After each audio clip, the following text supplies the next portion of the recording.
primeiro lugar, muito boa noite a todos. É com muito prazer que nós damos início ao último dia do Empreenda Unify 2021.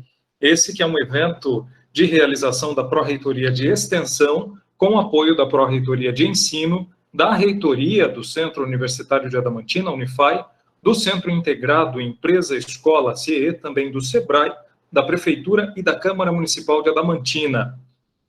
Somente lembrando que, por conta da pandemia, né, de Covid-19, nós não podemos estar todos presentes em um mesmo ambiente, né, presencial, mas estamos todos presentes em um ambiente virtual, podendo compartilhar conhecimento, podendo compartilhar tudo aquilo que nós podemos em conjunto por meio desses meios eletrônicos que nos foram possibilitados. Aos alunos, então, um recado: vai ser disponibilizado um código de acesso a um formulário de presença ao final da palestra de hoje.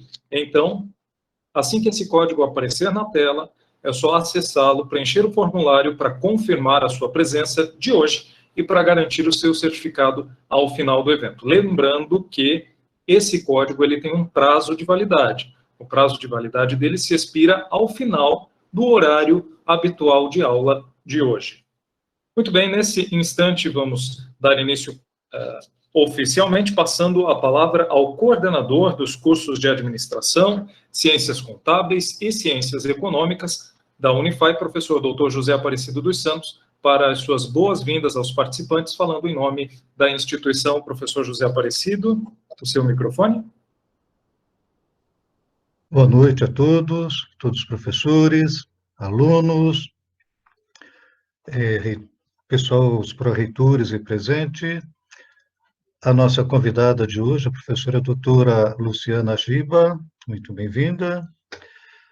E é com um imenso prazer que a coordenação do curso de Administração e Ciências Contábeis e Ciências Econômicas participa mais um ano, mais uma edição deste evento Empreenda Unify. Um evento que vem ocorrendo já desde o ano 2018, em parceria sempre com o CIE, com o SEBRAE, com a Prefeitura. E este ano estamos aí inovando, né? Fazendo realmente o evento aí em forma virtual, por motivos óbvios, né? E este ano, o Empreenda, ele tem uma atividade que busca contemplar pontos significativos para o desenvolvimento das pessoas nas organizações. E para isto hoje convidamos a professora Luciana Agiba, que o Daniel vai fazer aí a apresentação do seu currículo, para falar com a gente, né? Esse tema, inovar para quê? Então, é um tema bastante interessante e hoje, principalmente na situação em que vivemos, na atual situação socioeconômica, a questão do empreendedorismo e da inovação é colocada como a ordem do dia. Então, muito bem-vinda, professora, é um prazer ter aqui conosco. E a todos os alunos e professores, aproveitem aí esta noite de encerramento do nosso Empreenda 2021. Daniel? Muito obrigado, professor, pelas suas palavras. Agradeço, então, ao professor Dr. José Aparecido dos Santos, coordenador dos cursos de Administração, Ciências Contábeis e Ciências Econômicas da Unify, falando em nome de toda a instituição. E agora, sem mais demoras, eu passo a palavra à nossa convidada especial e palestrante desta noite, a última noite do Empreenda 2021, a professora doutora Luciana Hashiba, que é membro do Conselho Executivo do Instituto de Pesquisa Eldorado e do Conselho de Administração do Instituto de Pesquisas Tecnológicas, o IPT, coordenadora adjunta de pesquisa para inovação da Fundação de Amparo à Pesquisa do Estado de São Paulo, a FAPESP, e também vice-coordenadora do Centro de Inovação da Escola de Administração de Empresas de São Paulo, da Fundação Getúlio Vargas, o FGV, e que falará sobre o tema, como o professor José Aparecido já nos adiantou, inovar para quê? Com a palavra, então, a palestrante, professora doutora Luciana Hashiba. Boa noite, tem a palavra a professora. Obrigada, boa noite. Antes de mais nada, eu gostaria de agradecer o convite, pela oportunidade de compartilhar um pouco a visão de quem é apaixonada por inovação desde muito cedo na carreira e que justamente fui trilhando um caminho sempre com essa crença de que a inovação é o caminho para que as coisas aconteçam, para a gente gerar valor e gerar riqueza. Então, eu vou ficar muito pautada justamente no que a gente falou, falar, bom, inovar, todo mundo fala de inovação, mas para que a gente inova, né? Então, esse é o tom que eu gostaria de trazer para vocês. Eu fiz uma proposta que o pessoal acatou, com os riscos que podem ter, de a gente ter uma interação, durante a apresentação. Então, em alguns momentos eu vou pedir para vocês entrarem numa ferramenta para a gente conversar. Então, eu vou mudar para o slide da ferramenta, eu vou pedir para vocês começarem já a dar uma olhada, e aí eu me apresento enquanto vocês vão olhando e vendo se está dando tudo certo, tá ok? Muito bem, deixa eu só mudar aqui a minha tela também. Essa é a ferramenta, então eu gostaria que vocês entrassem, ou esse QR Code, espero que esteja funcionando, se não nesse edupulses.io, e daqui 2 slides eu vou apresentar para vocês o PIN, que é esse número ali onde tem aquele quadrado, aquela bola vermelha, onde vocês vão colocar o número e aí vocês vão entrar nas perguntas, tá bom? Muito bem, acabei de ver que o meu slide está com uma animação que não devia, mas vamos lá. Vou falar para vocês, vou colocar tudo aqui, mas basicamente colocar a minha experiência de onde eu venho, né? Primeiro, me apresento como pessoa, tive algumas experiências fora, sou casada, tenho 2 filhas gêmeas, 2 cachorras também, e sou uma pessoa que gosta muito de fazer as coisas, né? De realmente botar a mão na massa, então faço cerâmica também, sou apaixonada por cinema. Sou formada na Unicamp, em Engenharia de Alimentos, e fiz MBA com ênfase em marketing no IBMEC, e depois fiz mestrado e doutorado na Fundação Getúlio Vargas, em São Paulo. E aí que eu falo da minha vida profissional, eu percorri toda a cadeia de valor de embalagens, e sempre fazendo o que na época a gente não falava que era, eu nem sabia, mas que era inovação. Seja inovação em serviços, seja inovação em produtos, mas sempre desenvolvendo novos serviços e novos produtos ao longo dessa cadeia de valor. Eu chego na Natura, que foi a última empresa que eu trabalhei como executiva, justamente pela área de embalagens, e lá que eu comecei a interagir mais com inovação em si. Então, depois da área de embalagens, eu fui para a área de marketing, na área de projetos de lançamento de novos produtos, e depois fui para a área de gestão de inovação. E a partir daí eu comecei a me envolver cada vez mais em gestão de inovação tecnológica, estratégica, e os programas de inovação aberta da Natura, seja com interação com academia, empresas, consumidores e startups também. E nesse momento é que eu comecei a conhecer também, então, outros atores do ecossistema, que a gente chama, né? Então, participei da ANPEI, que é a associação que reúne as grandes empresas que investem em pesquisa, desenvolvimento e inovação. Também comecei a entender um pouco mais de empreendedorismo, fui investidora anjo iniciante, ainda sou, na verdade, e também participei de alguns conselhos da agência USP, do CNPq e do Parque Tecnológico Supera. Essa experiência de investimento anjo me permitiu começar a conhecer um pouco mais o mundo do empreendedorismo pela visão não só de empresa, mas de investidor. Investi em 2 empresas, na 33, 34, que infelizmente não existe mais, e a WIFAB, que é a empresa que depois eu entrei como sócia executiva, né? E hoje eu faço esse bocado de coisa, né? Então, o Daniel já comentou, além desses chapéus mais formais, talvez, eu participo de algumas consultorias e participo de alguns institutos também, muito com esse olhar de que a inovação, e aí a gente vai passar por isso, mas para mim a inovação tem muito a ver com sustentabilidade e com responsabilidade. Eu acho que é um caminho que a gente precisa trilhar. né? E fiz mentorias também, faço ainda mentorias a startups. E aí, para a gente entrar, então,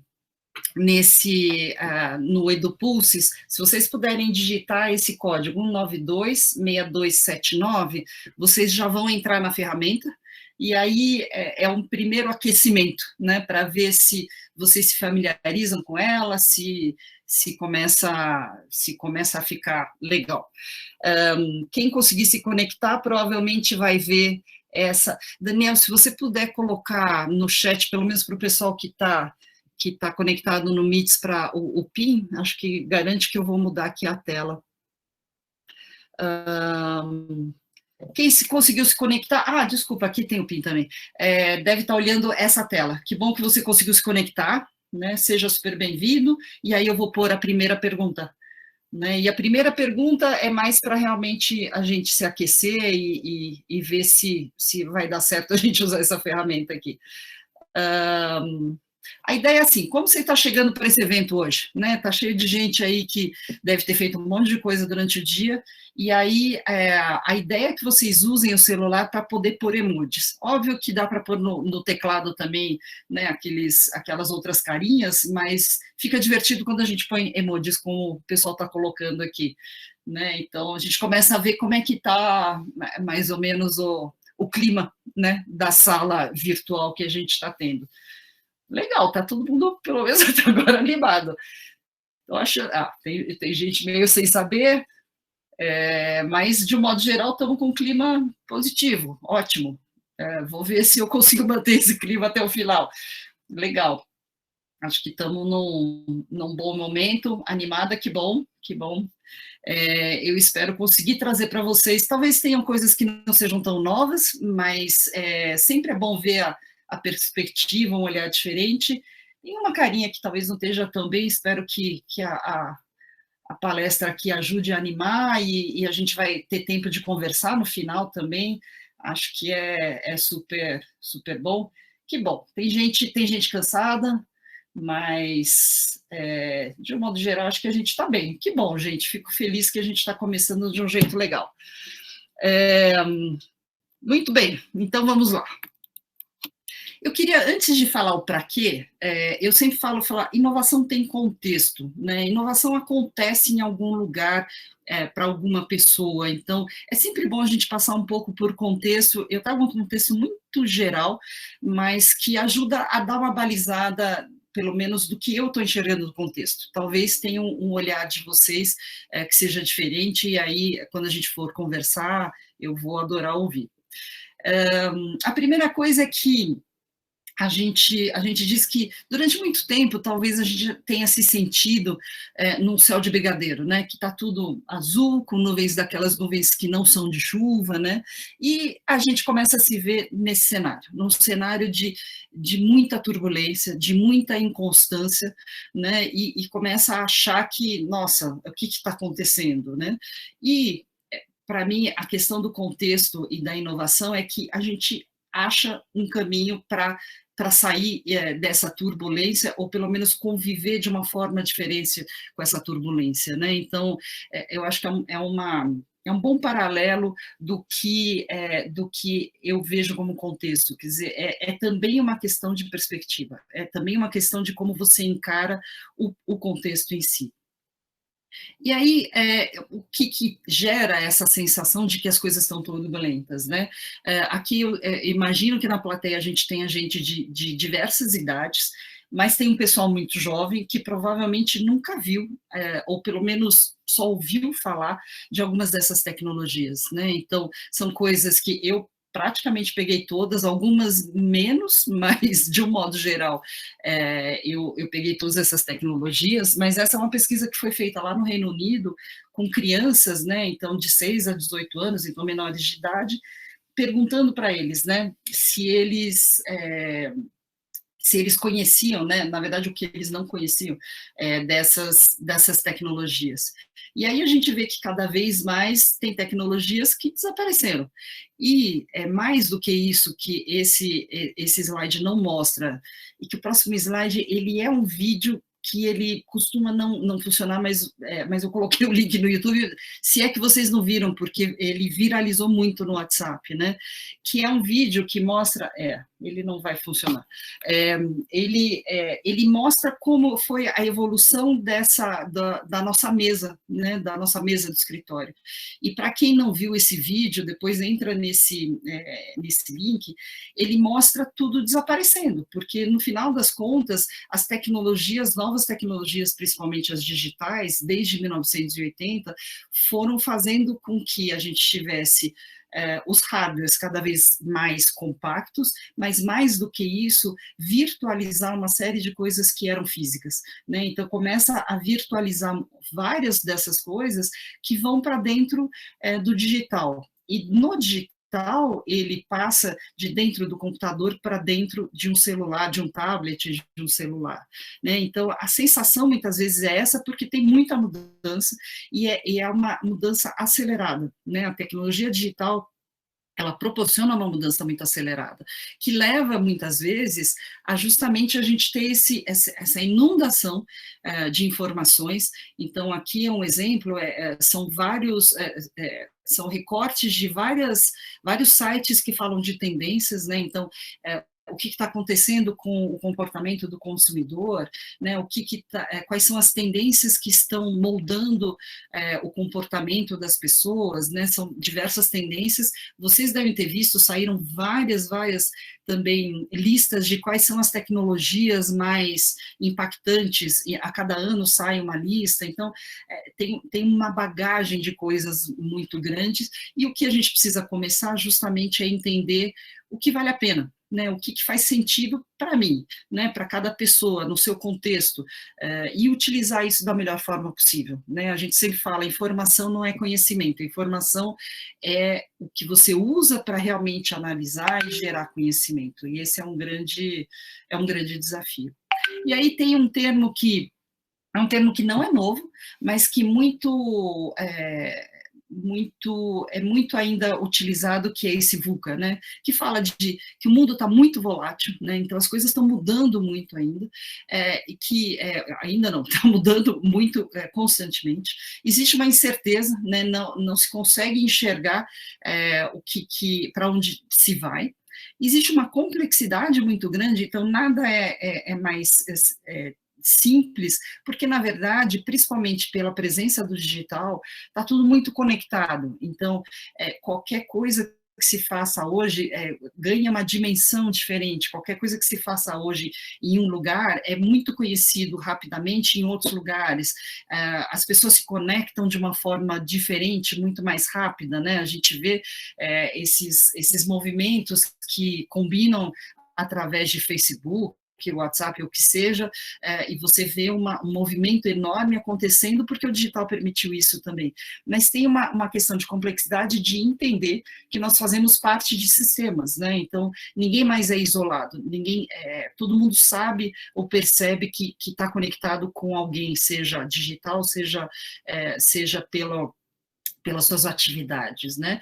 E a ambiguidade de não saber muito bem de onde veio e para onde vai, né? Então, como é que se chegou, onde se chegou, né? E acho que isso é uma descrição que o exército americano usou durante muitos anos, pelo que eu entendo ainda usa, e que se começou a puxar para falar de contexto. Tem muita gente que diz que esse é um acrônimo que já foi muito utilizado, que ele eventualmente perdeu o seu sentido. Eu vou falar um pouco mais disso. Eu acho que dá para usar ainda, e eu uso ainda para falar de contexto, mas entendo que eventualmente existe também uma outra coisa de comportamento das pessoas, de uma necessidade de ciclos também, de novas coisas, né? E aí uma coisa nova que surgiu foi esse bunny, né? Foi feito, foi proposto por um pesquisador que chama Cássio, é um antropólogo, historiador lá da Universidade de Califórnia, que falou isso. Ele falou: ó, o mundo já está em mudança, os conceitos do VUCA talvez não sejam mais suficientes, né, para definir tudo o que está acontecendo, e aí ele propôs, ele fez uma publicação no Medium, principalmente, e falou do BANI, né, que é frágil, que é ansioso, não linear e incompreensível. Para mim, as coisas se juntam, na verdade. O VUCA e o BANI são coisas que se juntam, quer dizer, se fala muito assim, é tudo muito frágil hoje, né, que para mim tem muito a ver com volatilidade, no final das contas, e que existe essa ansiedade, né, então a visão cada vez mais tem sido mais de curto prazo, então não é só uma questão das pessoas estarem ansiosas, mas das empresas, organizações se tornarem mais ansiosas, né, ter um olhar de um ângulo, às vezes, talvez mais baixo, e acho que o grande desafio é ampliar o olhar e não só virar o ângulo para baixo, né? A não linearidade, ela faz parte de tudo que, acho que o VUCA traz, de você ter muito mais incerteza, você ter muito mais complexidade e a ambiguidade, então, não é uma linha reta, talvez nunca tenha sido, mas explicitar isso muitas vezes é importante. Em sustentabilidade, com certeza, isso é extremamente importante. E incompreensível, né? Então, essa perplexidade pelo que está tudo acontecendo acaba trazendo esse olhar e falar: nossa, eu não consigo entender. Talvez seja justamente essa questão, falar: bom, existe muita incerteza, então vamos entender o que é possível, né, e vamos lidar com o que não é possível compreender em profundidade. E aí eu trago sempre esse olhar, falar: nossa, será que é o caos, né? Será que a gente tem que, então, nossa, ficar horrorizado com tudo isso? E eu sempre trago um olhar de que fala: não, contanto que a gente olhe para as coisas de uma perspectiva diferente. E aí, para mim, o VUCA, ele traz justamente esse olhar, fala: bom, se eu olhar o VUCA como fonte de vantagem competitiva para as organizações, eu vou saber que eu tenho que lidar com volatilidade, que essa é uma realidade, as mudanças vieram para ficar, né, elas vão ser uma constante, então eu tenho que me preparar para ser mais ágil, para conseguir identificar tendências e reagir, analisar e reagir e me preparar para que eu possa lidar com isso, e quem não conseguir lidar com isso, eu estou à frente, né? Eu consigo me diferenciar. A incerteza também, se eu consigo lidar com a incerteza, também me preparando para reagir de uma forma mais rápida, se possível me antecipar às mudanças, cada vez mais eu consigo lidar com a incerteza. A complexidade, existe um olhar muito forte que em inovação aberta a gente usa muito, que é o olhar de redes. A complexidade, sim, ela é trazida pela conexão, mas a conexão nos permite ter um olhar de abundância. O que eu quero dizer com isso? Em inovação aberta, a gente diz que nem todos os cérebros super inteligentes trabalham para mim, né, para essa organização. Mas, se eu souber onde eles estão, ou se eu souber com quem eu tenho que falar para chegar nesses cérebros, nessas competências, nesses recursos que a gente fala, eu tenho como fazer muito, muito mais coisa, né? Isso tem a ver muito com novas formas de trabalho, que eu vou falar um pouco mais para frente, né? A gente entender que a conexão é extremamente importante. Vocês talvez tenham ouvido falar, o pessoal falar: é importante fazer networking.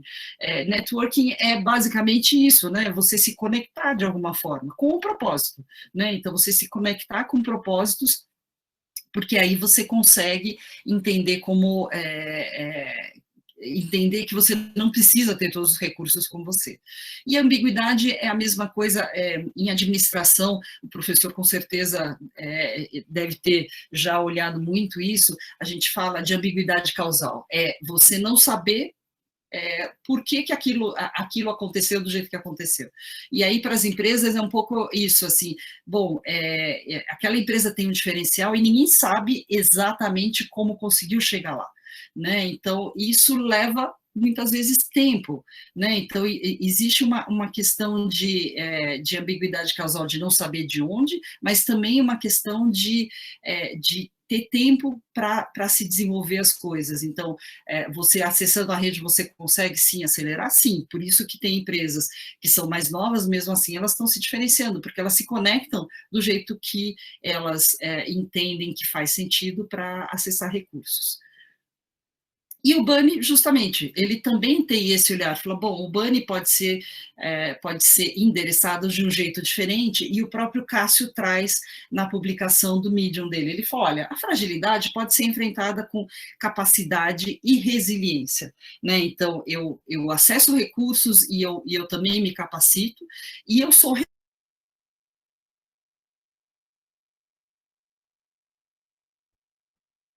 mudar de caminhos, mas eu sei para onde eu estou indo e eu mantenho esse rumo, né, essa orientação.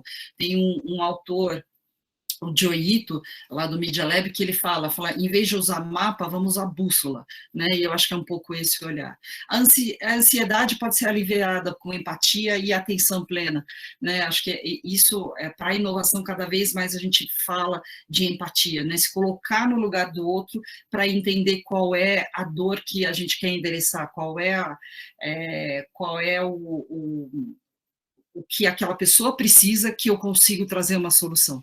E a atenção plena, e esse é um dos grandes desafios que acho que a gente está tendo hoje, né, é realmente focar. E por isso está se falando tanto de mindfulness, né, de meditação, porque esse é uma das ferramentas para você se focar, né? A não linearidade, justamente, ela necessitaria de contexto e flexibilidade. Então, você entendendo o contexto e ter flexibilidade para navegar nesse contexto, você endereça a não linearidade, né? E a incompreensibilidade, ela sempre vai pedir transparência e intuição. Então, transparência conosco e com o outro, né? Porque conosco também, porque muitas vezes talvez seja uma transparência no sentido de autoconhecimento, né? Evitar sabotagem, autossabotagem, por exemplo, mas também muita transparência com os outros para que se entenda o porquê das coisas, né? E intuição também, acho que muitas vezes não se compreende, mas intuitivamente se acha que é aquilo, e muitas vezes a gente tem que, sim, confiar muito na nossa intuição. Né? Então, ele fala muito assim, podem ser mais reações do que soluções em si, mas elas indicam possibilidades, e muitas vezes é isso que a gente precisa, é possibilidade, né? Ainda mais justamente nesse também contexto desse tal do novo normal que todo mundo fala, né? A gente está enfrentando um mundo que virou de ponta cabeça, então isso tudo leva a uma necessidade de entender como navegar nesse novo normal.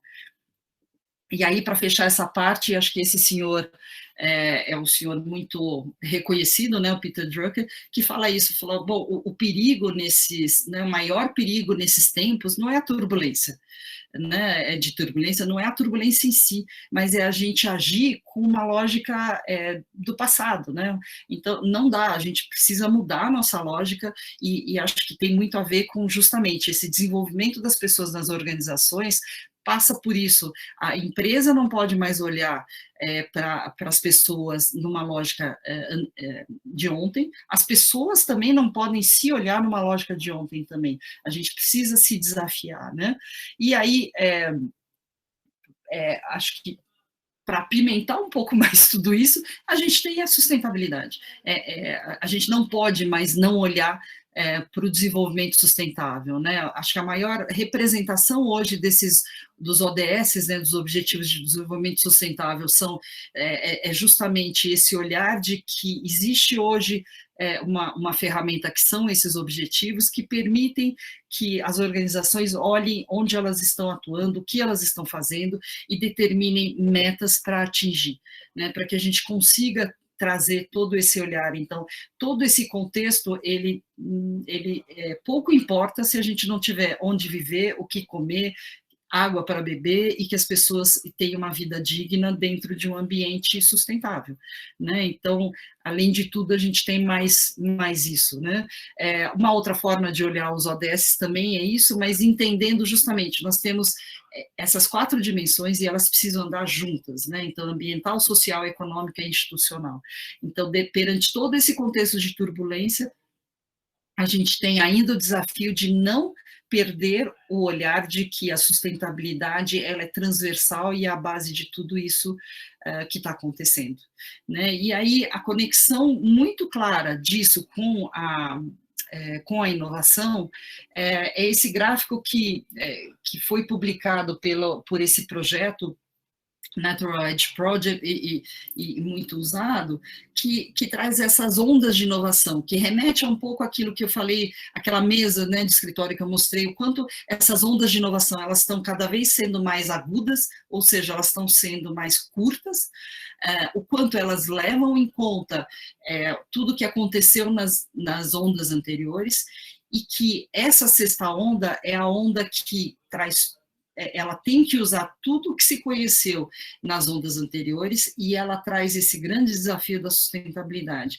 que traz uma mudança de mentalidade, né, de pensar que a gente tem que usar os recursos de uma forma radicalmente menor, né, de que tudo que nós fazemos está dentro de um grande sistema, de que nós precisamos ter a natureza, inclusive, para ela ser fonte de inovação, né? Entender o que a natureza demorou milhões de anos para resolver e pegar aquela solução e implementar para problemas que nós tenhamos, né? Então, tem toda essa revolução acontecendo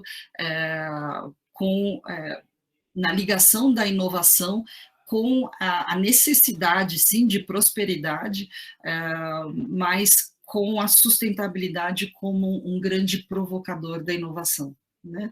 E aí eu chego no que é o tema que eu propus hoje, para a palestra de hoje, junto com os organizadores, que é inovar para quê, né? E aí eu sempre uso um inovar para quê em níveis diferentes, porque eu acho que é importante a gente enxergar. Tem o nível, que é o último que eu vou abordar, que é o nível das pessoas e do profissional, tem o nível das empresas, e tem o nível das regiões ou dos países. Eu vou começar justamente começando pelo mais aberto, que são os países, as regiões, para as empresas, e depois para chegar nas pessoas, que é a conexão, acho que mais direta com o evento que se encerra hoje. Uma das coisas que justamente eu gosto de usar para entender a importância da inovação é esse Global Innovation Index. Então, é um índice de inovação global que é apurado todos os anos, que envolve 80 indicadores, e mostra em que posição os países estão. E aí a gente fala, bom, mas para que esse negócio? Ele ajuda justamente os países a entenderem e falar, bom, onde eu estou bem, onde eu não estou bem em relação às referências do mundo, e que vão ajudar a justamente fazer políticas públicas, as empresas olharem também para o que elas deveriam focar, né? Então tem todo um apoio para uma discussão de justamente de onde a gente deveria estar fazendo, não só inovação, mas viabilizando a inovação. E aqui a gente volta para a EduPulses, e eu gostaria de que vocês voltassem para lá, e a gente vai para a próxima pergunta, que é justamente sobre o Global Innovation Index, que é... Desculpa, não é essa não. Ixi, não, gente, vamos para essa pergunta primeiro. Quando você pensa em inovação, que palavras vêm à cabeça? Eu acabei pondo isso no lugar que eu esqueci que era aqui. Tecnologia, evolução... Feliz? Mudança. Que mais? Vocês estão copiando a palavra dos outros, não é possível que sejam só essas palavras. Facilidades. O PIN a gente não precisa saber, não. Criatividade. Legal. Criatividade está fazendo sucesso. Mudança, avanço. Legal. Tecnologia. Redução de custos, futuro, legal. Vamos ver aqui mais, se aparece mais alguma coisa, mas já tem bastante coisa interessante aqui. Transformação é bastante importante, sim. Acho que a gente tem bastante coisa. É interessante, acho que, de um modo geral, todo mundo tem esse olhar de inovação abrangente, né? Então, vai desde, eu vou voltar nisso, mas vai desde criatividade, né? Que é da cabeça das pessoas, passa justamente pela transformação, pela questão de que precisa ter alguma coisa nova, né, a novidade, de que a novidade e a transformação muitas vezes vem pela tecnologia, vem pelo desenvolvimento, causa mudança, né, e justamente tem uma questão de que o resultado leva justamente a ter uma transformação, uma mudança, né? Então, não é só o processo em si, mas que o resultado é alguma coisa que é diferente. Legal, acho que isso foi bem interessante. Muito bem, estamos com 97 pessoas, acho que dá para a gente passar, deixa eu ver que horas são. Tá, 8 horas. Dá para a gente passar para a próxima, mas acho que já deu para ter um bom olhar aqui, bem abrangente. Obrigada, gente. E aí vamos para o próximo.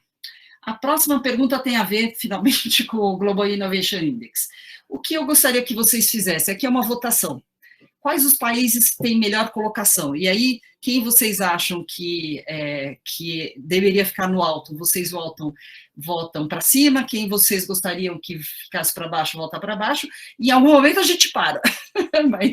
mas é para a gente tentar ver qual é a percepção de vocês. Deixa eu diminuir um pouco aqui o zoom, para a gente poder enxergar tudo. Muito bem. Suíça, Estados Unidos, Suécia, Singapura, Alemanha, Holanda. E, não sabia, eu tenho limite aqui, gente, mas tá, Suíça, Estados Unidos, Alemanha, Suécia ficou em primeiro lugar, incluíram Japão. Eu acho que tem gente que roubou, mas vamos ver. Muito bem, eu vou mudar aqui de tela novamente para a gente seguir. Justamente, a Suíça é a número 1. Depois vem Suécia, Estados Unidos e aí em diante, né? Então, a Alemanha realmente é um país visto como muito inovador, mas esse índice ele tem uma característica bastante interessante também. Ai, desculpa, a pergunta em cima está errada, a gente ignora. O que esse índice tem de diferente? Ele é o índice que ele olha para as entradas, que é todo esse lado esquerdo, que, na verdade, quando a gente olha métricas, eu, pelo menos, considero que aí tem entradas e processo, né? Então, ele fala dessas grandes dimensões, as instituições, capital humano e pesquisa, infraestrutura, sofisticação de mercado e sofisticação de negócios, né? Então, isso tudo tem a ver com entrada para se fazer inovação num país e o processo, né? A possibilidade de você fazer inovação. Então, crédito, que mais? Investimento, educação é mais a entrada, né? Mas pesquisa e desenvolvimento, né? Então, tudo isso tem a ver com o processo. E aí ele pega do lado direito, aí depende, né? Do lado direito, ele fala das saídas. Então, saídas em termos de conhecimento e tecnologia e saídas criativas, né? Tem a ver com a própria economia criativa, mas também ativos intangíveis e tal. E aí, quando a gente volta, né, para os países, tem uma coisa... não, desculpa. Quando a gente volta para os países, a gente olha e fala, mas Suíça? A Suíça, eu falei que o pessoal tinha roubado, que tinha muita gente que votou na Suíça, e não é óbvio a Suíça, mas, esqueci, tem bastante professor aqui também, né? A Suíça é um país que tem uma consistência muito grande entre essa entrada, o processo e a saída, né? Então, essa consistência leva a Suíça a ficar lá em cima. Os países escandinavos também, não é só a Suécia, né? A gente vê a Finlândia e a Dinamarca aí também, porque justamente existe um cuidado não só na entrada, mas que o processo possa acontecer. Então, existem políticas públicas muito claras, existe uma conexão entre todo mundo que faz inovação, que a gente chama de ecossistema de inovação, e existe um cuidado para que a saída realmente aconteça, né? Então, esse é o grande diferencial desses países, uma consistência muito grande. É óbvio que tem consistência também de políticas de Estado e não de governo, tem uma questão de histórico, obviamente, de ter matrizes de países nesses países também, então existem outras diferenças, e obviamente existe uma questão de dimensão, apesar de que a gente olha, os Estados Unidos está em terceiro lugar. Os Estados Unidos ele varia um pouco, mas ele é um país grande e está em terceiro lugar. O que não aparece aqui, mas que vem pulando a cada vez que a gente vê esse índice é a China. A China ela vem dando saltos nesse índice e daqui a pouco ela vai aparecer aqui. Israel é um que vocês não colocaram, normalmente aparece quando a gente pergunta, e ele também vem subindo. Ele estava nessa 10ª posição no índice do ano passado, esse ano mudou, mas ele realmente vem subindo muito. Singapura é outro país que vem subindo muito.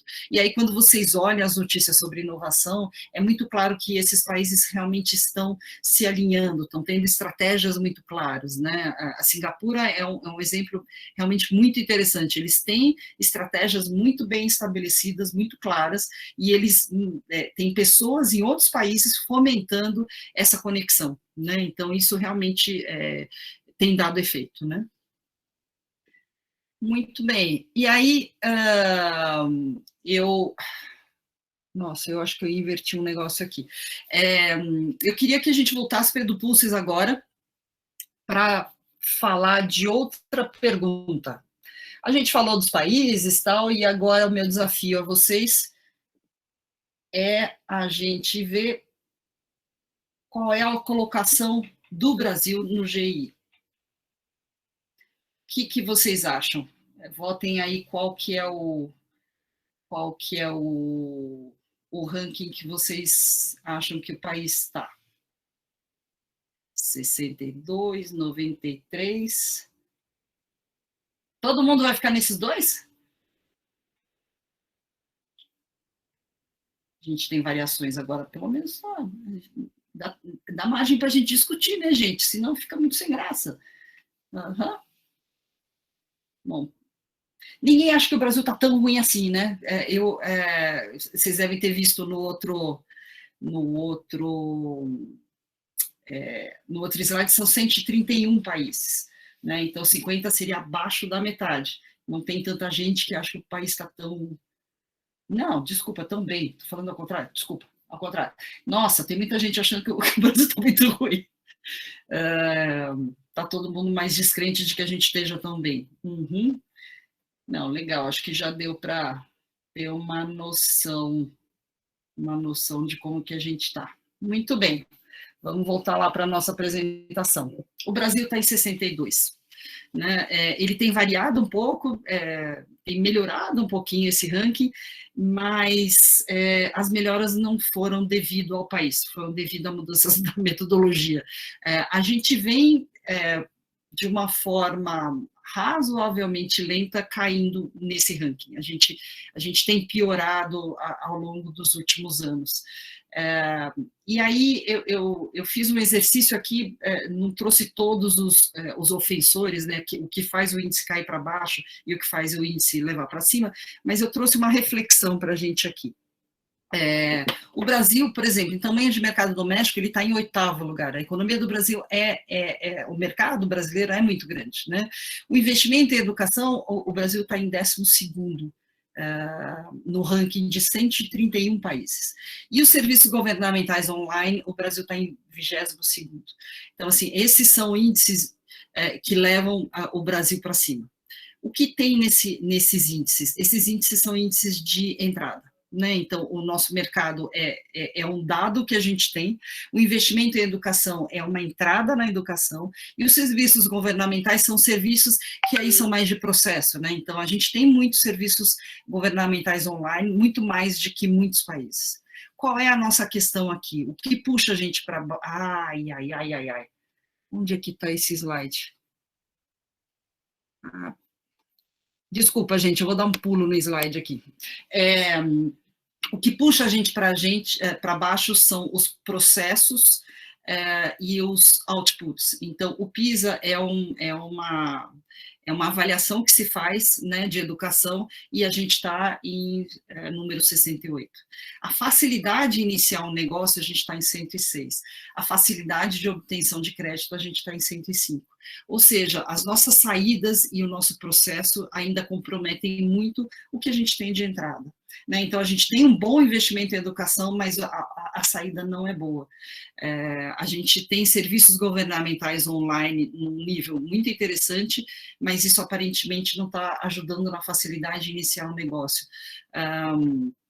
E a questão do crédito é uma questão muito forte, a gente tem visto isso, né? Muitas vezes no Brasil é razoavelmente mais fácil você conseguir crédito quando você está começando, quando você já é muito grande, mas ali no meio é muito difícil, né? Não é uma coisa trivial para se conseguir no Brasil, e aí tem muitas empresas que morrem aí no meio do caminho, porque por falta de dinheiro para rodar a empresa, né, o pessoal chama de capital de giro ou fluxo de caixa, né, é um desafio muito grande que a gente tem aqui no Brasil. Então, quando a gente fala de inovar para pequenos países, é porque justamente a inovação pode ajudar a virar esses números, né? Então, cada vez mais a gente ter startups digitais, ter serviços digitais que aproveitem que nós temos muitos dados, porque os serviços governamentais sendo online, existem muitos dados e muitos dados públicos, que podem ser usados de uma forma que pode facilitar outras coisas, né? A gente vê nascimento de novas empresas que justamente começam a dar crédito de um jeito diferente, análise de crédito diferente, educação também, então startups que começam a trazer a educação de uma forma mais acessível às pessoas, né? Então a gente tem a possibilidade de inovação. Eu falei de startups, mas inovação nas organizações também, né? Acho que a própria pandemia forçou muito as organizações, de alguma forma, a inovarem nos seus processos também. E aí, vou voltar agora para a sequência que eu tinha posto. E aí tem uma coisa que eu faço, é uma proxy bem simples, que falar, bom, se eu tenho o GI, né, nesse Global Rankings aqui que está, e se eu pego o Global Competitiveness Index, que é quanto os países são competitivos, se a gente olhar nos 20 primeiros países, 85% dos países que estão nos 20 primeiros de inovação estão nesse outro índice. Então, assim, é uma relação bem simples, simplória, na verdade, mas que mostra, assim, essas coisas têm correlação. Existe correlação entre competitividade e inovação. Existe uma parte da correlação que tem inovação no índice de competitividade também, mas não é só isso. Existem outras questões importantes e que mostram que, de alguma forma, a inovação tem relação com a competitividade. E aí fala, bom, mas então a gente não tem mais jeito aqui? Não, a gente tem jeito, tem muita coisa acontecendo aqui no Brasil, né? Acho que esse evento é um dos exemplos, mas falando de um modo abrangente, a gente tem muitos órgãos no Brasil públicos, né, como o FINEP, bancos como o BNDES, CNPq, a BDI, que estão olhando para a inovação cada vez mais. A CONFAP, e aí a FAPESP faz parte da CONFAP, né, que é das Fundações de Apoio à Pesquisa, estão com programas olhando para a inovação, olhando como a pesquisa vira tecnologia e inovação. Existe a sociedade civil trabalhando também, então a própria ANPEI, que eu tinha comentado, mas associações como a Amprotec, que junta aceleradoras, parques tecnológicos, incubadoras, o Fortec, que junta os núcleos de inovação tecnológica, que é quem ajuda a fazer a conexão entre a academia e a indústria, e também movimentos empresariais. A MEI é uma mobilização muito importante da alta direção das empresas em prol da inovação, o Sistema B, que é focado em sustentabilidade, mas acaba puxando muita inovação pela conexão que sustentabilidade e inovação hoje tem, e todo o Sistema S, né? Então, o próprio SEBRAE que está em todo o país, o Senai, que cada vez mais estão fomentando a inovação, né? Então, não só empreendedorismo, como acho que aconteceu durante muitos anos, mas cada vez mais o empreendedorismo de base tecnológica, intensivo em conhecimento, que faz com que você tenha um impacto eventualmente maior ou mais rápido do que o empreendedorismo, que também é muito importante, mas que é um empreendedorismo mais do negócio em si, do negócio sem obrigatoriamente ter tecnologia envolvida. E aí, quando a gente passa, então, para as empresas, vocês já devem ter visto esse tipo de slide em trocentos lugares, né? Então, falar, olha, a maior empresa de táxi não tem nenhum táxi, que é a Uber. A maior provedora de acomodações não tem nenhum prédio, que é o Airbnb, né? Então, isso foi uma coisa muito recorrente durante muitos anos. Só que aí tem o mais e aí, porque esse pessoal, se vocês olharem, com certeza vocês devem ter no celular de vocês mais de um aplicativo de transporte, né? Porque o Uber já tem muitos concorrentes, né? A Amazon também tem concorrentes, todos esses caras têm concorrentes, o Skype, na verdade, agora a gente está usando o Meets, tem o Zoom, tem vários outros né, lugares. Então, mesmo esses grandes, eles precisam se manter inovando, né? Então, as empresas têm esse desafio de se tornarem inovadoras, quem ainda não é, e se manter inovando, né? E aí existe um estudo da BCG que faz um ranking, né, de quanto é difícil ser um Serial Innovator, né? Então, eles falam, e durante 14 anos, né, a BCG fez esse ranking, né? Só 162 empresas entraram, 48 estiveram no topo uma vez, e aí eles vão diminuindo, né? Falar só abaixo de 5% estiveram o tempo todo nesse ranking, né? Então, eles mostram o quanto realmente inovar não é fácil, né? E aí a gente vê justamente pelo exemplo dessas empresas que a gente vê acontecendo, né? Também é uma coisa que não é óbvia, né? Então, é um setor, é só um segmento que acontece? Não, mas, obviamente, a gente sabe, quando a gente fala de inovação de uma forma abrangente, que nos últimos anos as grandes estrelas acabaram sendo as empresas digitais. Mas não só pela questão do digital, mas porque são empresas que trazem inovação que vai além do que eles estão fazendo só naquele momento. Eles têm o que eu falei daquele ângulo de visão, que não é um ângulo só para o curto prazo, eles têm um olhar para o curto prazo, para o médio e para o longo prazo, né? Então, é muito importante ter esse olhar para as empresas. E aí, eu gosto sempre de trazer também um outro olhar de um livro que é razoavelmente antigo, mas que fala desse prêmio da inovação, né? Então, inovar traz um prêmio, que é justamente para os donos da empresa, seja ela de capital aberto ou fechado, ela é a empresa onde se quer investir, né? Então, de capital aberto muito mais, mas para os donos, ela é uma empresa que é valiosa e ela se torna cada vez mais perene. Para os consumidores, inovar sempre vai trazer produtos, serviços melhores para o consumidor. E para a empresa, eles se tornam embaixadores dos seus produtos e serviços, né? Então, existe um prêmio muito claro em relação aos consumidores. Para quem trabalha numa empresa, no final das contas, essa empresa começa a sempre atrair pessoas muito boas, pessoas muito comprometidas, empolgadas, porque elas sabem que naquela empresa se faz inovação e se tem inovação no coração da empresa, e isso faz com que a empresa seja melhor de trabalhar, né? Porque a inovação começa a permear todos os setores da empresa, então ela não fica restrita só ao P&D, né, a pesquisa e desenvolvimento, ela começa a se espalhar para outros setores, ela chega inclusive no RH, e ela começa a implementar coisas diferentes também, que beneficiam, inclusive, os seus empregados, né, os seus colaboradores.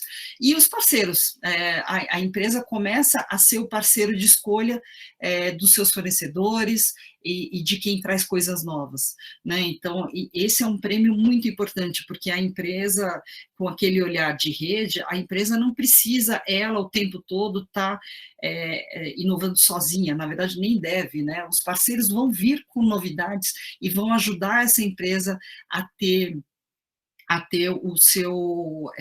a sua inovação rodando. Então, esse é o prêmio de quem faz inovação, e isso justifica por que fazer inovação, né? Então, esse é o para quê das empresas em si. E aí, quando a gente vai para as pessoas, né, aqui tem uma animação.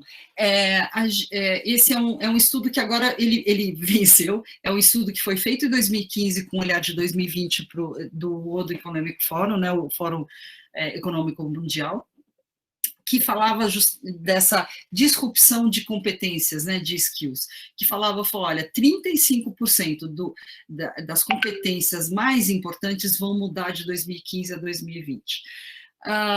Talvez não tenha mudado em tudo isso, mas mudou um bocado. E aí eles falavam que 2/3 do que hoje os estudantes do pré-primário, né, tem de ocupação, 2/3 das ocupações que existem hoje não vão existir mais quando as pessoas que estão no primário chegarem, né? Então, as profissões vão mudar.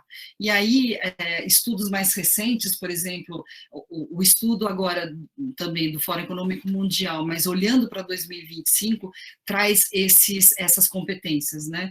A primeira coisa é que ela mostra competências de tipos diferentes, e antes se olhava muito para competências muito técnicas, e se começa a olhar que as técnicas sozinhas, elas não dão conta do que se precisa, e se vocês olharem lá em cima, justamente, análise, né, pensamento analítico e inovação se torna muito importante, mas não é só isso, justamente, para conseguir fazer isso, você precisa ter esse aprendizado ativo, né, ter estratégias de aprendizado, então, são todas competências de tipos diferentes e que trazem um grande desafio para os profissionais, para as pessoas, né? Então, saber que não só liderança, mas influência social é uma competência muito importante, é algo que não se via, quer dizer, se você tinha liderança, na verdade, você tinha hierarquia antes, te dando o crachá, agora só o crachá não funciona mais, né? Então, tem todo esse outro olhar que é conhecimento, comportamento, forma de pensar e saber como lidar justamente com o que eu comentei dos contextos, né?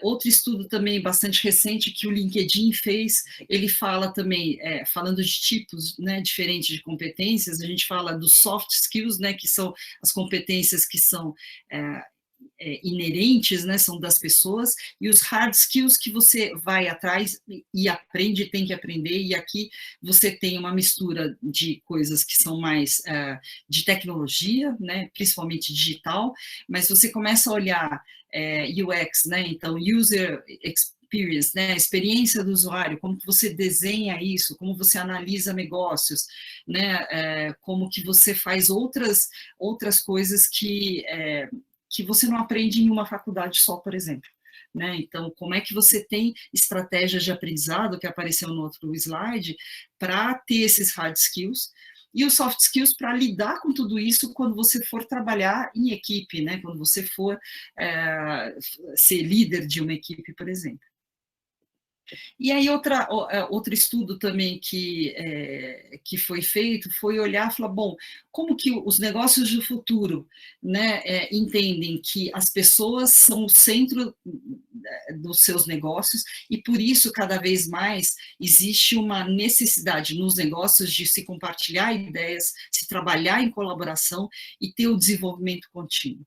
né? E aí, ali do outro lado, como que as pessoas também são influenciadas por esses negócios. Então, cada vez mais vai se exigir que as pessoas saibam mudar de papel dentro de uma empresa, que elas tenham, que elas encarem de frente essa mudança de competências e que também elas se preparem para ter novas formas de trabalho, né? Então, justamente esse negócio de futuro e das pessoas tem toda uma questão de como que as gerações vão trabalhar juntas, porque cada vez mais também a gente tem longevidade, né? Como que se alinha as expectativas das organizações com as pessoas e como é que se traz essas novas competências, como é que se acha pessoas que tenham essas novas competências ou que se proponham a ter essas novas competências, né? Então, aqui é um olhar de que os negócios e as pessoas cada vez mais são uma coisa só.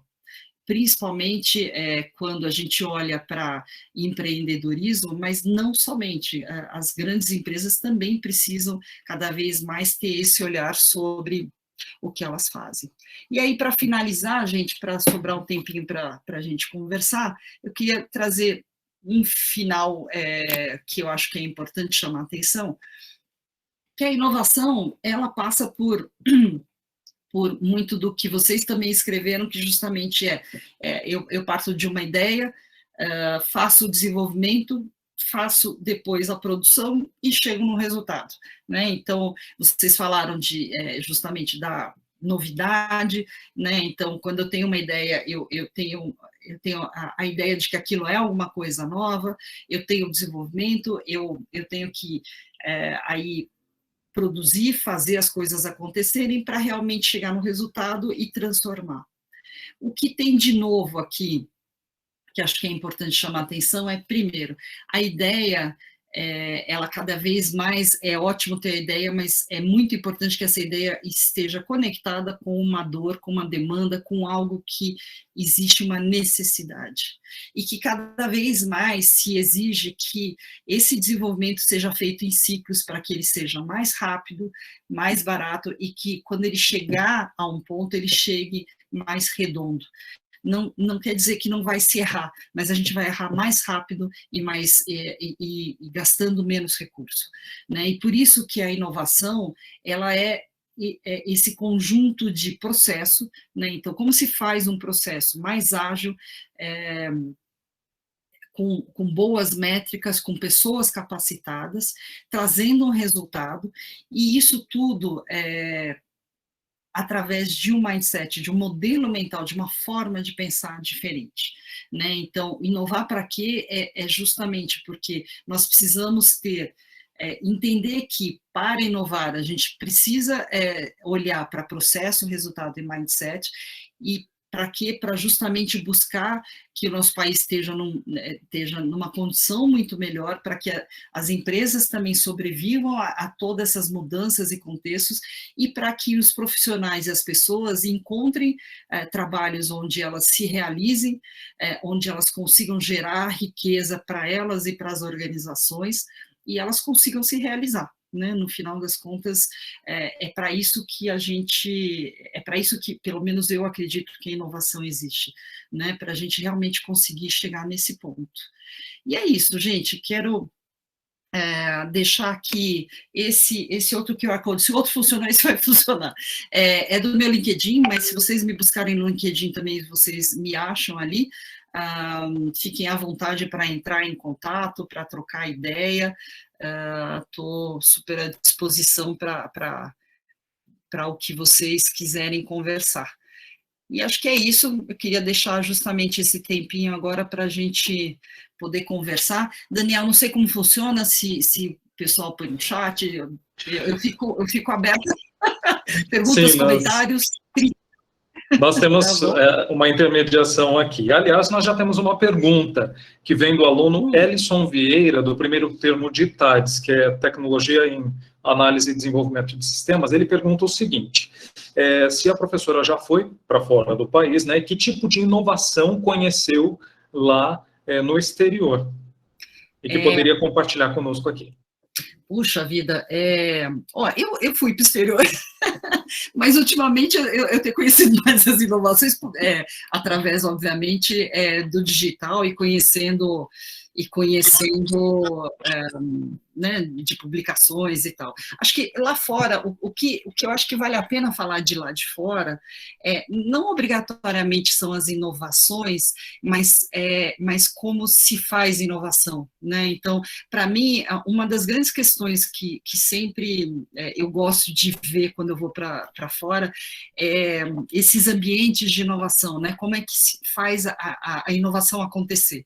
Um dos lugares que eu fui com uma certa frequência, principalmente quando eu trabalhei na Natura, mas depois eu continuei indo porque eu levava alunos da GV, para a região de Boston, de Cambridge. É uma região que de verdade, para quem gosta de inovação, você não quer mais sair de lá, né? Porque é um lugar que você encontra uma efervescência, né, de inovação muito grande, porque você tem todos esses atores que fazem inovação juntos, né? Então, você tem universidades, você tem empresas, você tem os alunos sendo incentivados a fazer inovação, a empreender, e você vê as pessoas muito dispostas a compartilhar, que dizem, eu nunca fui para o Vale do Silício, mas dizem que é um dos grandes diferenciais do Vale do Silício, né? O quanto as pessoas estão dispostas a compartilhar, a sentar e conversar. Eu diria que aqui no Brasil a gente já está indo também muito por esse caminho, acho que cada vez mais a gente está vendo isso, mas isso é uma das coisas. Acho que de inovações, acho que tem tanta coisa acontecendo que eu não saberia lhe dizer, assim, eu vi muita coisa, assim, digital em Boston, justamente. O lugar que eu sou mais apaixonada de Boston é o Media Lab, que é esse laboratório que tem um modo de fazer as coisas que eles diziam, e quando a gente começou a ir para lá, eu senti que é viver o futuro, né? Então, para vocês terem uma ideia, o que foi muito interessante é que eles foram os criadores, os pesquisadores que criaram a tinta eletrônica, que permitiu, por exemplo, que tem aquele tablet que você consegue ler e a bateria dura semanas, por exemplo, né? E lá eles inventaram, por exemplo, também aquele também parece que caiu em desuso, né? Mas aquele jogo, como é que, o Xbox, por exemplo, a tecnologia veio de lá. E aí o que era mais interessante é que quando a gente ia para lá, a Natura virou um dos associados do Media Lab. E você ia para lá e você entrava nos laboratórios e conversava com as pessoas. E você via que o estudante estava fazendo alguma coisa diferente, e você perguntava, ele falou, olha, eu ainda não tenho certeza para o que é, eu gostaria que fosse para isso, mas eu estou fazendo e eu vou descobrindo. E isso foi muito interessante, porque é um modo de pensar muito diferente também. Isso foi uma das coisas também, acho que muito diferente que eu vi.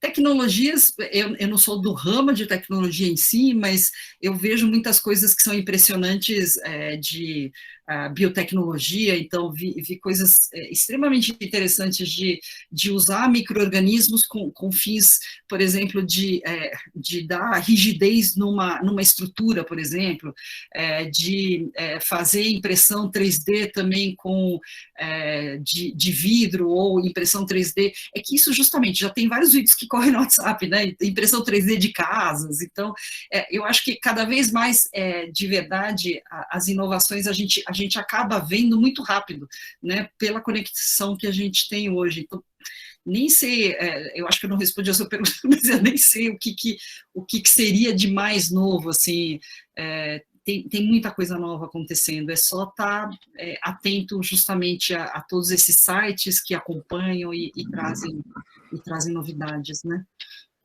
Vou tentar ser mais rápida na resposta para dar mais tempo, Daniel, vamos lá. Sem problema. Bom, não sei se a gente pode ir pela mesma linha dessa pergunta. Ele perguntou sobre inovação e tecnologia lá fora. E aqui dentro do Brasil, o que a gente pode destacar, né, do que a professora conhece sobre questão de produção mesmo, de inovações e tecnologias dentro desse escopo que a professora deu como exemplos? Eu acho que, assim, por aquele começo que eu falei, a gente tem sim hubs no Brasil, acho que cada vez mais está se tentando adensar locais para que você tenha esses atores mais conectados. Então, hoje a gente tem alguns, talvez mais reconhecidos por estarem mais adensados e há mais tempo. Então, por exemplo, São José dos Campos é um dos hubs que se fala muito, né? A gente tem, sei lá, a região de Santa Catarina também é uma região, não só Florianópolis, mas ali nos arredores tem muita coisa, e eu falo isso porque em resultados de submissões, por exemplo, de chamadas, a gente vê números muito relevantes daquela região. Em São Paulo, obviamente, a gente vê bastante coisa também, e recentemente, por exemplo, eu fiz pela FAPESP um evento do impacto da pandemia, ou, na verdade, não obrigatoriamente o impacto da pandemia, mas o que a gente via de relação da pandemia com inovação, e eu levei duas startups, por exemplo, a Timpel, que é uma que hoje viabiliza um monitoramento, né, de quem está com respiração artificial, numa tecnologia de tomografia completamente nova, tanto que eles estão no exterior, hoje eles já têm escritórios no exterior, então a gente tem muita coisa acontecendo, em saúde, em agronegócio tem muita coisa nova, utilizando genômica, mas utilizando tecnologia digital, então a gente vê agora uma confluência, né, de disciplinas diferentes também acontecendo muito forte no Brasil. Obviamente o digital também pegou muito forte no Brasil, mas a gente tem muitas fintechs, né, muitas health techs, fintechs, edutechs também, né, a gente tem bastante coisa acontecendo. Ok, temos mais duas perguntas aqui. Antes, né, das perguntas em si, os nossos alunos e demais participantes que estão nos ouvindo pela transmissão podem interagir. Eu sei que a transmissão ela tem um limite de interação, mas podem interagir nos grupos de WhatsApp de Classroom, que os professores e coordenadores de cursos estão intermediando essas perguntas, tá certo? Então, temos mais duas perguntas aqui, e ainda temos tempo, nós temos até as 9. O aluno Pedro Gustavo, do 5º termo de Educação Física, pergunta se a professora Luciana indica algum livro para se implementar e inteirar mais sobre o assunto inovação. Olha, tem livros que são aqueles livros seminais e tal, mas hoje a gente talvez leia menos livro e leia mais artigos, Medium. Se for para se inteirar, para entender conceitos, história, acho que tem livros muito bons, assim, de referências, tem tanto brasileiros como internacionais, né? Então, os mais seminais remetem a um pesquisador que morreu recentemente lá de Harvard, que é o Clayton Christensen, né? Então, ele traz talvez a coisa mais que a gente hoje entende como mais básica, apesar de ter outros assim. Se você quiser entender mais sobre esse jeito novo de inovar, aí vale a pena ir por um olhar daquele Eric Rice, Steve Blank também. Eu gosto muito de um livro de uma pessoa do MIT, que é o Bill Ole. Ele fala que é um empreendedorismo disciplinado, tem em português e tem em inglês. Eu acho muito interessante, porque todo mundo fala, não sei quantos de vocês já tiveram contato, né, com aquele modelo de negócio, né, o Canvas e tal, e ele mostra que para chegar no Canvas precisa comer bastante arroz e feijão, não é simplesmente chegar no Canvas e, né, então eu gosto muito, assim, ele foi durante muito tempo, né, o responsável pela incubadora do MIT, agora ele também está responsável pela incubadora de um fundo, então também é um livro super interessante. Eu, pessoalmente, leio muito Medium e assino newsletter de alguns lugares, né? Então, para ver coisas mais gerais de startups, eu pego o CB Insights, tem muita coisa que é em inglês, mas tem muita coisa no Brasil em português também, então tem vários... E tem vários eventos online também, né? Então, acho que como o de vocês aqui, acho que tem muita coisa para olhar. De verdade, precisa se adaptar melhor à sua rotina e começar a entender qual é o seu interesse, né? Mas livros tem, o Joe Ito escreveu um livro também. O livro não é tão fácil de ler, mas é mais legal ver o vídeo dele. Que também, o TED é outra fonte maravilhosa de conteúdo. Eu gosto muito também, uso bastante em aula também. Então, assim... Tem muita coisa, é só procurar e ver o que você gosta. Excelente. Temos mais uma pergunta. Antes dessa outra pergunta, mais um recado para os alunos que daqui a pouquinho nós vamos expor aqui, né, projetar o código de acesso ao formulário de presença e também garante o certificado. Então, só mais uns instantes e a gente já coloca aqui para vocês, tá bom? A outra pergunta, isso, é do Giordani, do Bacharelado em Educação Física, que ele pergunta o seguinte: por que inovações tecnológicas brasileiras são tão pouco incentivadas e o que essas grandes marcas digitais que se consolidaram no mercado têm em comum? Tá. Bom, inovações tecnológicas no Brasil. Acho que tem algumas questões, né? Uma das questões é que quando a gente fala de empreendedorismo, no modelo vai mais de startups em si, apesar de já existir há muito tempo incubadoras em São Carlos, por exemplo, e tal, o empreendedorismo mais no que todo mundo chama de startups, ele volta a ser mais, ele começa a ser mais falado no Brasil a partir de 2013, 14. E aí o que aconteceu é que nessa época isso começou a ser muito falado pelas startups digitais. E aí por que as digitais? Eu tenho a minha teoria aqui, que é, primeiro, essa foi uma época difícil para quem investia em inovação que não era digital. E eu sei porque eu estava no mercado, e eu tive muitos colegas que perderam emprego. Então, muitas áreas de inovação de empresa deixaram de existir nesse período, 2014, 15, 16. Muitas áreas foram dizimadas. E o digital, era possível ainda fazer inovação relevante com um custo muito menor. Então, o digital veio com muita força e foi um grande incentivador do empreendedorismo no Brasil. Né? Então, é base tecnológica? Mas base digital. A tecnológica mais de hard, né? Mais de ciências da vida, ciências da terra e tal, tem uma peculiaridade de que demora mais para dar retorno, precisa de mais investimento para acontecer, e aí, obviamente, os investidores no Brasil, que são menos maduros do que lá fora, dificilmente investem tão fácil numa empresa dessa. Mesmo lá fora, demorou um tempo até eles realmente começarem a investir mais nesse tipo de empresa, mas no Brasil, a gente está num ecossistema que ainda é pouco maduro nesse sentido, né? Então, existe uma dificuldade. Além disso, existe uma dificuldade que não é só no Brasil, mas eu diria que no Brasil, com todas as dificuldades, mas essa é o agravante, que é a relação academia-indústria. Ainda é uma relação que não é simples, né? Porque existe uma diferença cultural muito grande, existem incentivos diferentes que levam, obviamente, a comportamentos diferentes, né? Então, eu acho que sim, existe incentivo no Brasil, como são, por exemplo, o programa PIP, da FAPESP, que eu sou uma das coordenadoras. Esse é um programa que, sim, investe a fundo perdido em inovações de todos os tipos. Tem digital também, mas tem de todos os tipos. É um grande incentivador para esse tipo de inovação. Mas, de verdade, não é em todo lugar que tem, e não são todos os estados que podem, inclusive, ter esse tipo de incentivo, né? Então, acho que tem tudo isso, e tem mais aquela questão do Brasil estar em 62º naquele ranking. Nós temos um contexto que não é simples, não é fácil. Esqueci a segunda parte da pergunta, Daniel. Não, sem problema.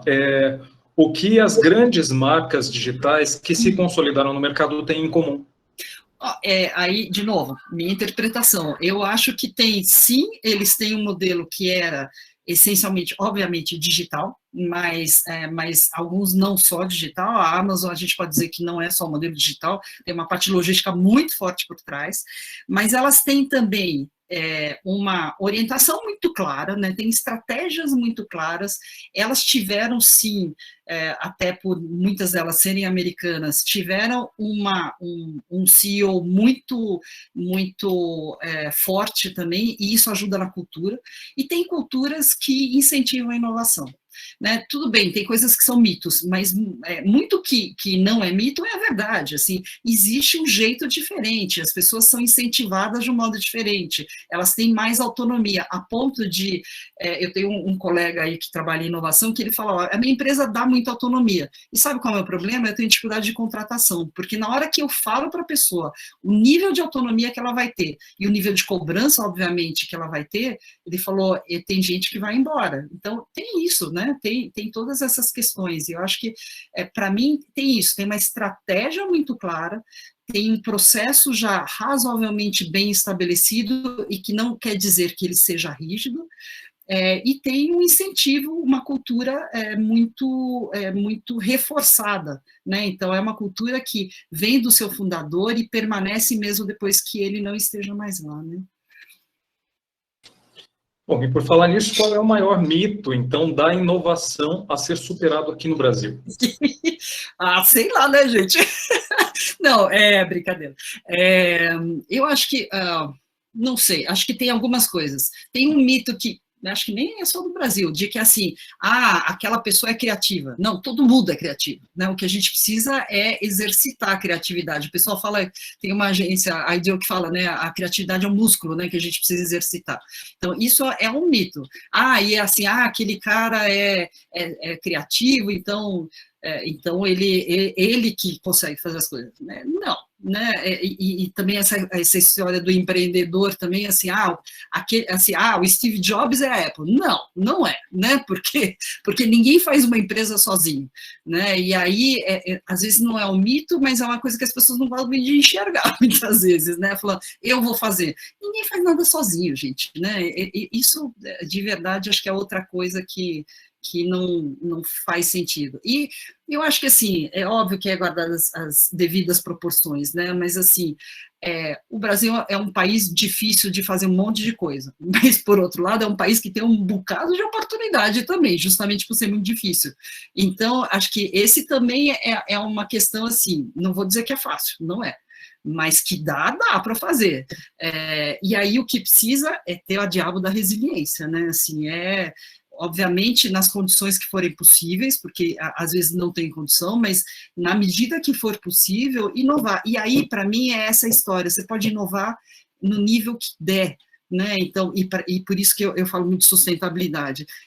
Sustentabilidade e inovação andam juntas, porque dá para fazer no meu microambiente, eu com a minha família, eu com os meus vizinhos, eu na minha comunidade, eu na minha empresa, eu no mundo, né? Assim, vamos fazer onde dá para fazer. Esse mito de os outros só conseguem fazer, para mim é a pior coisa, né? Assim, é a sociedade, é a economia. Não, a economia e a sociedade somos nós, né? Eu acho que essa, não sei se é o mito da inovação, mas para mim esse é o grande... É o nosso grande, como é que chama mesmo? O sabotador. A gente se auto-sabota quando a gente fala esse tipo de coisa. Não sei se eu respondi também, Daniel, mas, enfim, vamos lá. Uma outra pergunta interessante também é sobre o programa PIP da FAPESP. Quais os princípios desse programa? É possível falar rapidamente sobre ele? Vou falar rápido porque senão vou tomar tempo, né? O PIP, o que é? Ele é um programa para empresas que façam um projeto de desenvolvimento, né, pesquisa e desenvolvimento em São Paulo, então não precisa estar a matriz em São Paulo, mas precisa estar com a sua área de P&D em São Paulo. Ela precisa ter no máximo 250 funcionários, o que engloba empresas até de médio porte, porque não existe uma restrição a faturamento, e precisa justamente ter um desafio tecnológico que vai ser aplicado para se fazer uma inovação, para se chegar ao mercado, né? Ele tem fases, a fase 1, 2 e 3, a fase 1 é a fase onde a gente fala que é a prova de conceito da pesquisa, que é falar, bom, vou ver se essa pesquisa faz sentido. É a fase 1, ela tem um orçamento de 200 mil e um prazo até de 200 mil e um prazo de até 9 meses. A fase 2, ela é uma fase já de execução da pesquisa em si, já mirando um mercado de forma mais clara, então se exige um plano de negócio. Ele é executado em até 24 meses, o valor do orçamento pode ir até 1 milhão. Nos dois casos pode ter serviços de terceiros, mas em percentuais diferentes, no fase 1 é até 30%, no fase 2 até 50%. E o que precisa sempre ter? Um pesquisador responsável, que é quem vai tocar o projeto, e ele precisa entender, então, do que é o projeto. Precisa ter um coordenador da empresa, que eventualmente pode ser a mesma pessoa, mas tem que ser um período transitório. E ele tem a possibilidade de ter bolsas dentro do projeto. Então, uma bolsa pequena empresa, que é para justamente esse pesquisador responsável, e bolsistas para apoiar a pesquisa, seja na parte digital, seja em outras áreas. Uma coisa também para vocês espalharem, existe uma chamada PIP aberta, que é para o Brasil inteiro. Que é em conjunto com o MCTI e o Ministério de Comunicações também, que é para pesquisas relacionadas à internet. E aí está para o Brasil inteiro, então se vocês conhecerem mais gentes e tal, essa é uma chamada que está hoje aberta, e que a gente está falando muito porque é uma chamada que tem todas as possibilidades do PIP, mas para o Brasil inteiro também. Então a gente está tentando espalhar o máximo possível, mas o PIP normal, ele é fluxo contínuo, né? Ele é o tempo todo, você pode submeter um projeto desde que você esteja dentro do estado de São Paulo e tenha 250 funcionários. E tem um projeto de pesquisa. E uma última pergunta aqui, para a gente já encerrar. Quanto vale uma ideia? Uma ideia vale muito pouco.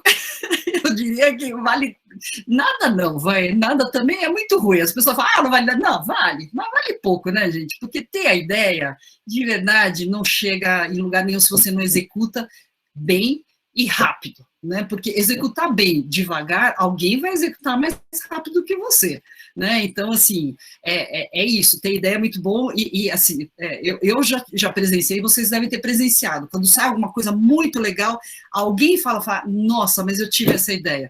Bom, pode ter tido, mas não adianta nada, né? Então, precisa tomar muito cuidado. Então, por isso que a gente fala sentar para conversar, não custa nada, porque a ideia, justamente, não é a ideia que vai fazer diferença, a execução é que faz a diferença. Óbvio que se você tem uma ideia e você traz junto com a ideia alguma coisa que você é especialista, você conhece as coisas, bom, é uma ideia que se alguém for executar vai te procurar, que é muito legal, né? Agora, só ideia por ideia vale muito pouco, muito pouco. E aí, Daniel, mais alguma coisa? Temos 4 minutos. Ah, não, tem que fazer o fechamento também, né? Tem, sim. Bom, quem tiver mais alguma pergunta, quem tiver mais alguma coisa a acrescentar também, a professora Luciana deixou, né, o seu QR Code ali para contato. Tem como colocar de novo? Não sei se está muito difícil aí, numa apresentação de... Posso compartilhar? Bom, também... Posso compartilhar a tela de novo? Pode. Enquanto isso, a gente vai conversando aqui no encerramento. E eu quero, mais uma vez, agradecer a todos aqui, enquanto a professora compartilha o seu contato novamente. Quero agradecer a todos os que estiveram presentes aqui conosco, né? Nós chegamos ao último dia do nosso evento, e com essa palestra muito interessante, com esse conteúdo tão bom para nós aqui. Bom, nós queremos também passar a palavra rapidamente aos organizadores do nosso evento para o encerramento. Professor Dr. Wagner Oliveira, como pró-reitor de extensão, e também o vice-reitor, representando a reitoria, professor Dr. Fábio Boteon. Ambos têm a palavra para os seus agradecimentos. Boa noite a todos. Professora Luciana, você é maravilhosa. Adoramos a sua palestra. Você é muito assim, extrovertida, muito bacana e tem um conhecimento incrível, né? E eu acredito que em cada palestra que você faz, você se inova, né? Muito obrigado. E gratidão, né? E foi um prazer tê-la aqui conosco, né? Trazendo a sua experiência de vida e de conhecimento. E espero que possamos nos rever novamente, e quem sabe de uma forma presencial. E sinta-se acolhida aqui pela Unify, embora que de forma virtual, tá bom? Gratidão. Professor Wagner, professor Boteon. Professora Luciana, muito obrigado por ter aceitado assim de bate-pronto, né? Quando eu entrei em contato, é um prazer saber que a gente tem colegas na Fundação muito bons, pessoas de altíssimo nível, e que foi uma indicação do professor José Aparecido. Fábio, tem que achar a professora Luciana para vir para cá, o evento tem que vir. Então, assim, muito obrigado, agradeço muito. Desculpa de não ter poder ter feito a abertura, mas agradeço muito sua presença, sua palestra foi muito boa. O pessoal, tenho certeza que abraçou muito todo o seu conhecimento. Muito obrigado, fique à disposição para nos solicitar, nos incomodar, e o quanto a gente puder estar junto, estaremos. Tá? Muito sucesso, muita luz no seu caminho. Obrigada. E obrigado a todos os professores, coordenadores e os nossos grandes alunos que estão aqui participando fervorosamente, mais de 560 pessoas assistindo a palestra, e isso para a gente é um orgulho muito grande, tá bom? Um grande abraço e tudo de bom para a senhora. Obrigada. Obrigada, gente. Muito bem, nós chegamos ao final do nosso evento. Empreenda Unify 2021 foi uma realização da Pró-Reitoria de Extensão, com apoio da Pró-Reitoria de Ensino, da Reitoria da Unify, do Centro Integrado Empresa Escola UCE, do SEBRAE, da Prefeitura e da Câmara Municipal de Adamantina. Aos alunos, já está sendo disponibilizado, então, o código de acesso ao formulário de presença. É bom lembrar que o aluno deve preencher o formulário para confirmar a sua presença de hoje e garantir o seu certificado de participação no Empreenda 2021.